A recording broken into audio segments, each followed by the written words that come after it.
because of my stature, someone will look and say, can she really do it? Is she even capable? And all of that. And people judge you. They see you, they judge you before you even deliver. So I really had a lot of that. It's really unpleasant, when someone kind of like really doesn't believe in you. The main barriers that people with disabilities face, especially in starting their own businesses, stem from an individual level. Number one, the lack of confidence to start and run their own businesses, which hinges around stigma, discrimination, segregation, exclusion, lack of family support. What we also noticed is that persons with disabilities lack confidence when seeking for more employment, or even when they want to start their own businesses. And then what we are doing is we are bringing together role models with disabilities from the employment side as well as the job creators side.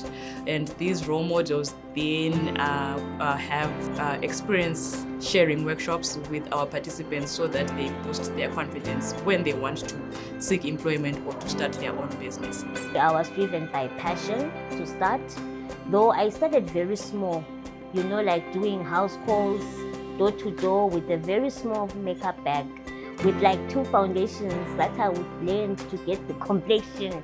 And then when they pay, then you can afford to buy another shade and so forth with just one makeup palette. I know I'm sounding like like the motivational speakers who will be like, I started my business with just 1 grain of rice.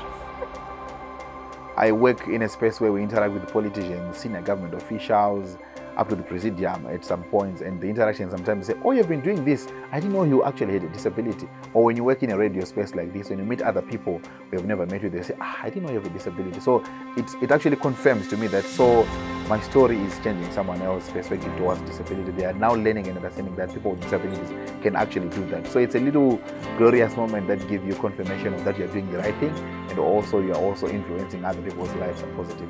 I remember when I was looking for a shop space, it was hard to get a contract, because they thought, because of my physical challenge, I might take advantage of that and not actually pay, and use the challenge as a leeway of me getting away with not paying this and that, do you understand?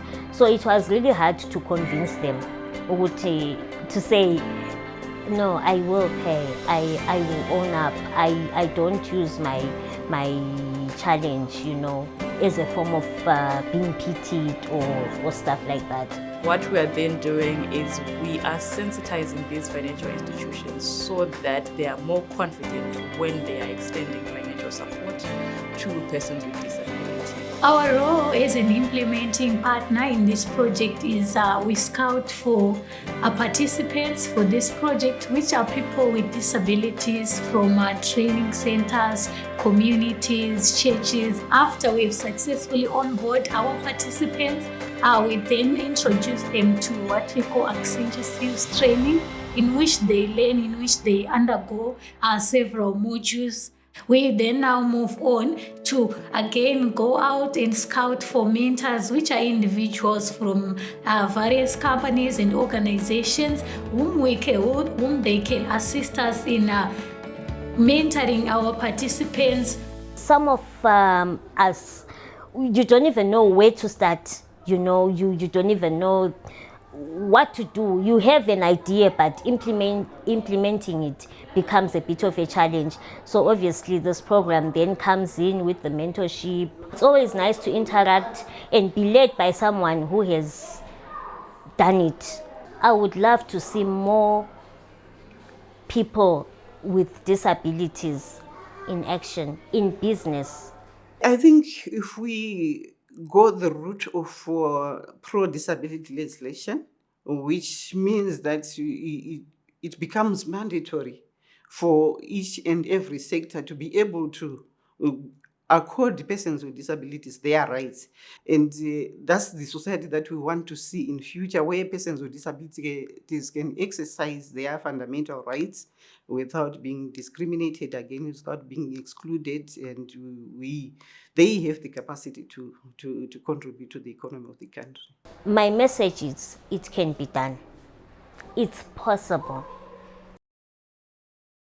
Enhancing employment and economic opportunities for persons with disabilities in Zimbabwe is a project led by the Federation of Organizations of Disabled People in Zimbabwe, the National Association of Societies for the Care of the Handicapped, and Deaf Women Included, with support from Sightsavers.